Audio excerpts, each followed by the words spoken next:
అమ్మా అర్చన, ఏంటి నాన్న? మీరు సుమంగళి వ్రతానికి వెళ్ళినట్లు జయంతి చెప్పింది. కానీ మీరేమిటి ఇలా ఉన్నారు? మీ అమ్మ అలా కూర్చోవడం చూస్తుంటే అక్కడ జరగరానిది ఏదో జరిగినట్లు అనిపిస్తుంది. ఏం జరిగిందమ్మా?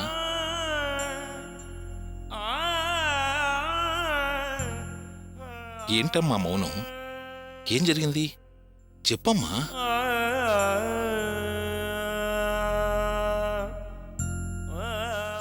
చెప్పమ్మా.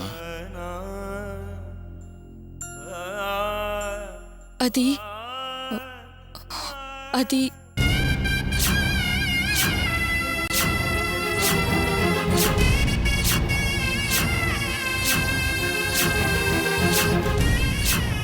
ఇది జరిగింది.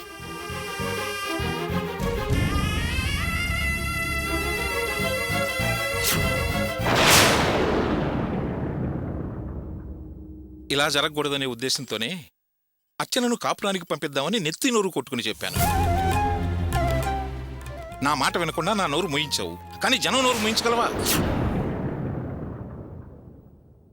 లోకం గురించి పట్టించుకోకుండా, వాస్తవాన్ని అర్థం చేసుకోకుండా నేను చేస్తున్నదే మంచిది అని ఇన్నాళ్ళు మూర్ఖంగా మొండిగా ప్రవర్తించావే. ఇప్పటికైనా నువ్వు చేస్తుంది తప్పు అని అర్థమైందా?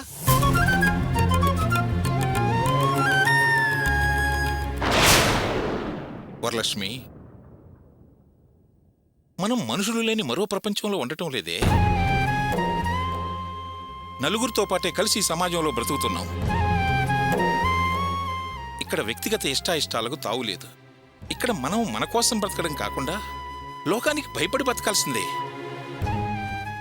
ఇలా చూడు, మనకిష్టం ఉన్నా లేకపోయినా కొన్ని విషయాల్లో నలుగురితో పాటు నడవక తప్పదు.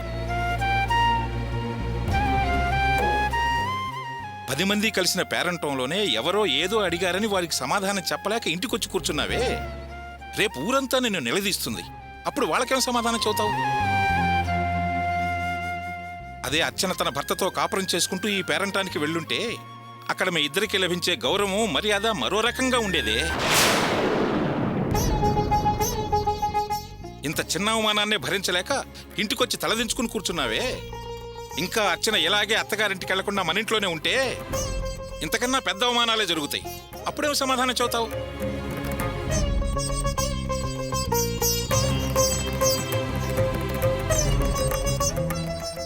ఇంత జరిగినా కూడా అర్చనను కాపురానికి పంపకుండా నీతోనే ఉంచుకుని ఇంకా అవమానాలకు గురి చేస్తావా? చూడు వరలక్ష్మి, నాన్న, అన్నయ్య, వదిన, చెల్లెళ్ళు ఎవరూ అక్కర్లేదు. నాకు అమ్మే ముఖ్యమని నీ కొంగు పట్టుకుని నీ వెంటే తిరిగిన అర్చన జీవితానికి నువ్వేం న్యాయం చేస్తావు?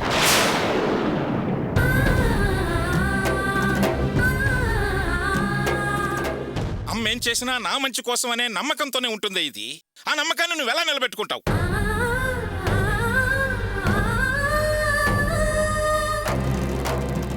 సందర్భం వచ్చింది కదా నేను ఇలా అడుగుతున్నాను, ఏమనుకోద్దమ్మా.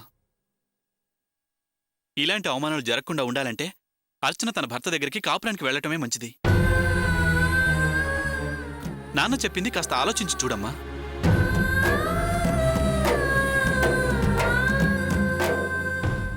అమ్మా అర్చన, నాకు ఈ ఇంట్లోనే సంతోషం ఉంది, ఆనందం ఉంది, నేనిక్కడే ఉంటాను అన్నావే. మరిప్పుడు నీకు జరిగిన ఈ అవమానానికి నువ్వేం చేయాలనుకుంటున్నావు? చూడమ్మా, ఎన్ని సమస్యలున్నా ఓ అమ్మాయి మెళ్ళో తాళిపడిన తర్వాత భర్తతో కలిసి కాపురం చేసుకుంటేనే ఆమెకి సంఘంలో గౌరవం, మర్యాద అన్నీ. మీ అమ్మ చెప్పిన మాటలే నిజమనుకోకుండా మేం చెప్పిన మాటల గురించి కూడా కాస్త ఆలోచించమ్మా.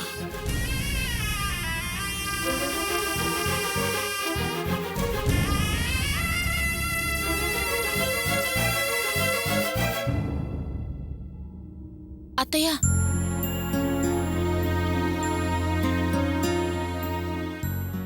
బయట సుమంగళి వ్రతానికి వెళ్ళి అవమానపడి తిరిగొచ్చారు. అందుకు బాధపడకండి. మనింట్లో వ్రతానికి కావాల్సిన అన్ని ఏర్పాట్లు చేశాను. రండత్తయ్య, వచ్చి పూజ కానివ్వండి. పూజ వద్దు, ఏమి వద్దు. అదేంటత్తయ్యా, మంగళప్రదమైన ఈ రోజున మీరిలా మాట్లాడుతున్నారు? సుమంగళి వ్రతం ఆడది పసుపు కుంకాలతో నూరేళ్లు చల్లగా ఉండాలని, భర్త ఆయురారోగ్యాలతో ఉండాలని చేస్తుందత్తయ్య. అలాంటి వ్రతాన్ని మీరొద్దు చెయ్యను అంటున్నారు.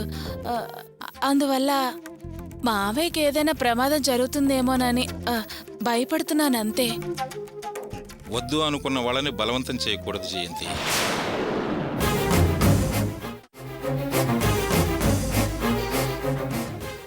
నన్నే వద్దనుకుంది.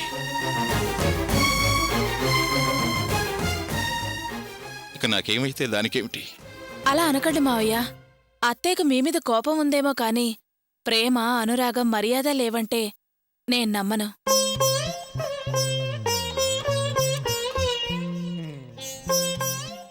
అత్తయ్యకు తాళన్నా, పసుపు కుంకుమలన్నా, భర్తన్నా చాలా గౌరవం మావయ్య.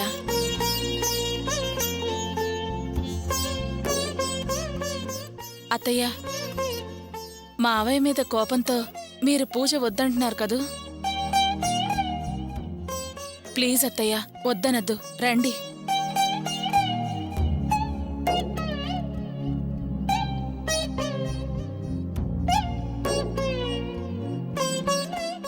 అత్తయ్య ప్లీజ్.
ఏమండి, ఆశీర్వదించండి. ఏమక్కర్లేదు. రేయ్, ఆశీర్వదించరా. ఈ పూజ నీకోసమేరా. భర్త పాదాలకు నమస్కరించి ఆశీర్వాదం అందుకుంటేనే ఈ పూజ పూర్తవుతుంది. అది మన సాంప్రదాయం రా. ఆశీర్వదించు.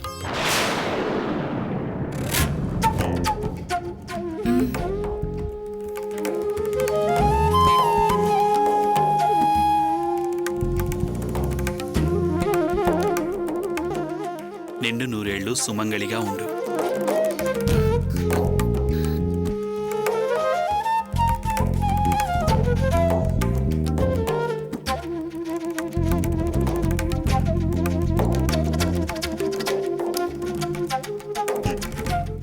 అత్తయ్య, మావయ్య గారి పాదాలకు నమస్కరించి ఆశీర్వాదం తీసుకోండి.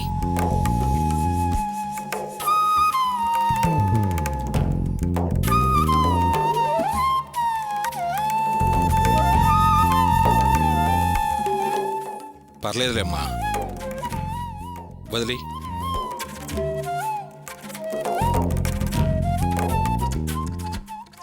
అదేంటి మావయ్య,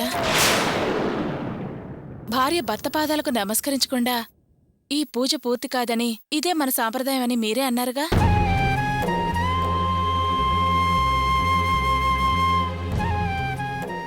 మరి మీరే ఇలా అంటే ఎలా? అత్తయ్య, మావయ్య గారి పాదాలకు నమస్కరించి ఆశీర్వాదం తీసుకోండి.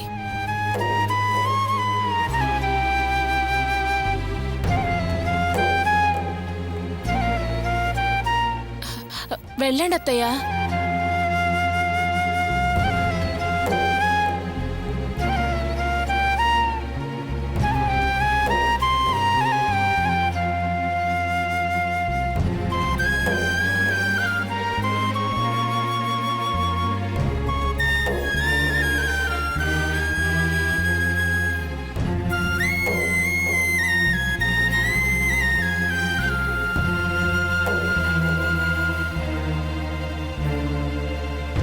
పసుపు కుంకుమలతో నిండు నూరేళ్లు సుమంగళిగా జీవించు.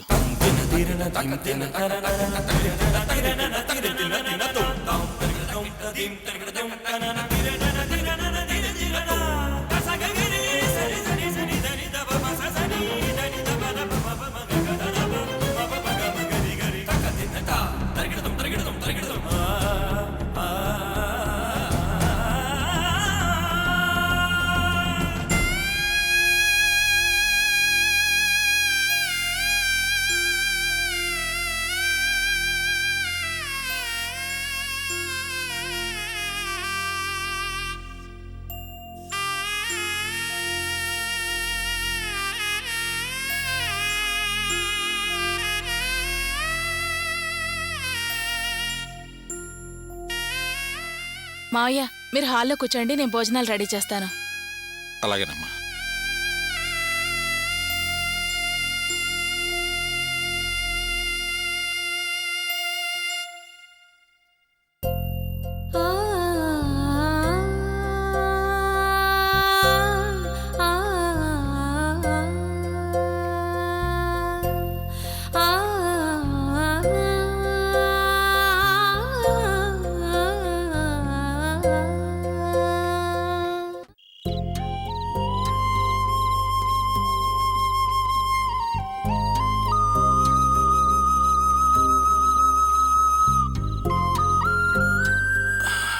రమ్య, ఇంకా నిద్రపోలేదా? నిద్ర రావటం లేదు డాడీ. పొద్దున్నే స్కూల్కి వెళ్ళాలి కదా, పడుకోమ్మా. పడుకో. రా, ఇలా రా. కళ్ళు మూసుకొని నిద్రపో.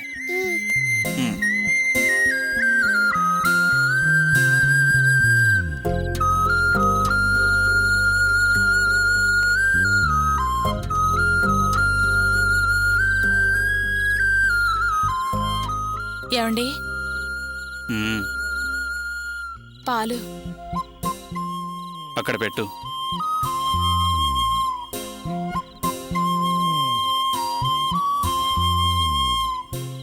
ఏవండి, చాలా రోజుల తర్వాత నేను ఈరోజు చాలా సంతోషంగా ఉన్నానండి.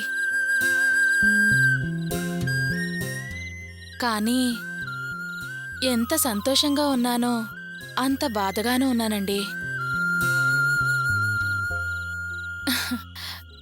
సుమంగళి వ్రతం చేసిన తర్వాత మీ ఆశీర్వాదం తీసుకున్నాను, అందుకు సంతోషంగా ఉన్నాను. కానీ అర్చన గురించి తలుచుకుంటేనే చాలా బాధగా ఉందండి. ఈ సుమంగళి వ్రతం ఎందుకు చేస్తారో మీకు తెలుసా? ప్రతి స్త్రీ తను పసుపు కుంకుమలతో 100 ఏళ్ల పాటు చల్లగా ఉండాలని మరో సుమంగళి దగ్గర ఆశీర్వాదం అందుకుంటుంది. కానీ వ్రతానికి వెళ్ళిన చోట మన అర్చన అవమానపడి ఇంటికి తిరిగొచ్చింది. అర్చన అవమానపడినప్పుడు సర్లే, ఎవరో బయట వాళ్ళు ఏదో అన్నారులే అని సరిపెట్టుకోవచ్చు. కానీ ఈరోజు మన ఇంట్లో వ్రతం జరుగుతున్నప్పుడు మీరు అర్చనను గమనించారా? మన ఇంట్లో ఏం జరిగింది? నేనేమో మీ పాదాలకు నమస్కరించి ఆశీర్వాదం తీసుకున్నాను, అత్తయ్య ఏమో మావయ్య పాదాలకు నమస్కరించి ఆశీర్వాదం తీసుకున్నారు. కానీ అర్చన అలా చూస్తూ నిలబడిపోయిందండి.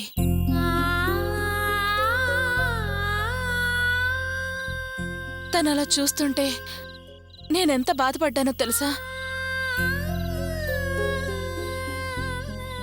మంగళప్రదమైన ఈ రోజున తనకు ముత్తైదుల ఆశీర్వాదం దొరకలేదు.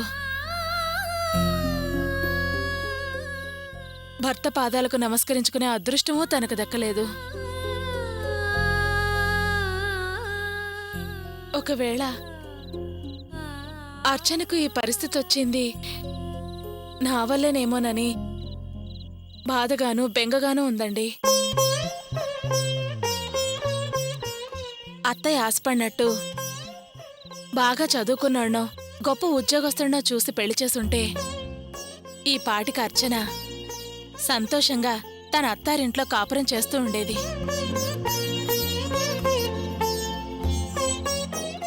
కానీ నేను గోపి చదువుకోపోయినా ఉద్యోగం చేయకపోయినా అర్చన్ని పువ్వుల్లో పెట్టుకుని చూసుకుంటాడనే ఉద్దేశంతోటే నేను ఈ పెళ్ళేర్పాట్లు చేశానండి.